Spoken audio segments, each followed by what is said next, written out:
ఆ పూలు చూడు, శివలింగం లాగా ఉంటుంది లోపల. శివుడికి ఇష్టమైన చెట్టు దీనికి, ఏదో చెట్టు అంటారబ్బా. ఆ పూలు చూడు, శివలింగం పడగలాగా ఉంటుంది.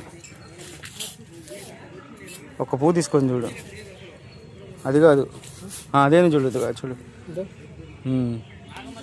నాగమల్లి, అదే నాగమల్లి, ఇదే శివుడి పైన పడగ. అది ఓపెన్ చేయి, దాన్ని ఎత్తు, అటు ఓపెన్ చేయి, అదిగో.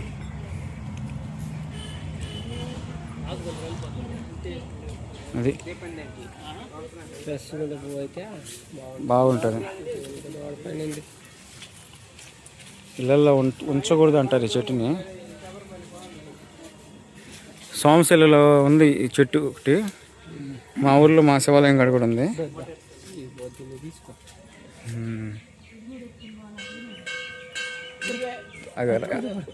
ఇదే అయిపోండి.